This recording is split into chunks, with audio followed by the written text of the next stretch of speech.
ನಮ್ಮ ಜೊತೆ ಮಾತಾಡ್ಲಿಕ್ಕೆ ಮಂಡ್ಯ ಭಾಗದ ನಾಯಕರಿದ್ದಾರೆ. ಆರಂಭದಲ್ಲಿ ನಾವು ನಾರಾಯಣ್ ಗೌಡರನ್ನ ಮಾತಾಡಿಸುವಂತ ಪ್ರಯತ್ನ ಮಾಡ್ತೀನಿ. ಸರ್, ಮಂಡ್ಯ ಭಾಗದಲ್ಲಿ ಈಗ ಹೇಗಿದೆ? ಮೈತ್ರಿ ನಾಯಕರು ಒಗ್ಗಟ್ಟಿಂದ ಪ್ರಚಾರಕ್ಕೆ ಮುನ್ನುಗ್ತಿದ್ದಾರಾ ಹೇಗೆ? ತುಂಬಾ ಚೆನ್ನಾಗಿದೆ ರೀ ವಾತಾವರಣ. ಯಾಕೆಂತ ಹೇಳಿದ್ರೆ ಅವರು ಮಾಜಿ ಮುಖ್ಯಮಂತ್ರಿಗಳು, 2ನೇ ಸಾರಿ ಮುಖ್ಯಮಂತ್ರಿಗಳಾಗಿರುವಂತವ್ರು. ಅದ್ರ ಜೊತೆಗೆ NDA ಮೈತ್ರಿ ಇರೋದ್ರಿಂದ, NDA ಕ್ಯಾಂಡಿಡೇಟ್ ಆಗಿರೋದ್ರಿಂದ ನರೇಂದ್ರ ಮೋದಿ ಅವರು 3ನೇ ಸಾರಿ ಪ್ರಧಾನಮಂತ್ರಿಗಳಾಗ್ತಾರೆ ಅನ್ನೋದು ಎಲ್ಲ ದೇಶನೇ ಕುಣಿತಾ ಇದೆ, ದೇಶಕ್ಕೆ ಬೇಕಾಗಿದೆ.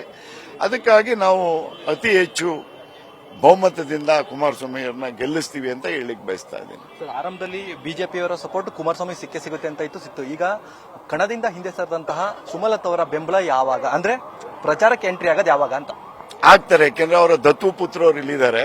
ಅವರ ಪ್ರತಿಯೊಂದು ಸಿಡಲ್ ಇವ್ರ ಹತ್ರ ಇರುತ್ತೆ. ಯಾಕೆಂದ್ರೆ ಹೋದ ಸಾರಿ ಚುನಾವಣೆಯಲ್ಲಿ ನೀವು ನೋಡಿದ್ರಲ್ಲ, ಸಚ್ಚಿದಾನಂದ ಮಹಾರಾಜ್ರೆ ಮುಂದೆ ಇದ್ದಂಥವ್ರು. ಅವರು ನೇತೃತ್ವವನ್ನು ತಗೊಂಡು ಕರ್ಕೊಂಡ್ಬಂದು ಅಕ್ಕವ್ರನ್ನ ಶೀಘ್ರದಲ್ಲಿ ನಮ್ಮ ಜಿಲ್ಲೆಯಲ್ಲಿ ಶಕ್ತಿ ತುಂಬುವಂತ ಕೆಲಸಗಳನ್ನು ಮಾಡ್ತಾರೆ ಅಂತ ಹೇಳಿಕ್ ಬಯಸ್ತಾ ಇದೆ. ಸರ್, ಮಂಡ್ಯದಲ್ಲಿ ಏನಾದರೂ ಕೂಡ ಮೋದಿ ಅವರ ರ್ಯಾಲಿಗೆ ಆಕ್ಷೇಪಣೆ ಇದೆಯಾ ಅಥವಾ ಮನವಿಕೆ ಕೊಟ್ಟಿದ್ದೀರಾ? ನೋಡೋಣ, ಅದು ಸಾಧ್ಯ ಇದೆ, ಹಾಗೂ ಸಾಧ್ಯ ಹೆಚ್ಚಿನ ರೀತಿ ಇದೆ ಅಂತ ಹೇಳಿಕ್ ಬಯಸ್ತಾರೆ. ನ್ಯೂಸ್ ಫಸ್ಟ್, ನಿರ್ಭೀತಿಯಿಂದ ನಿಮ್ಮ ಪರವಾಗಿ.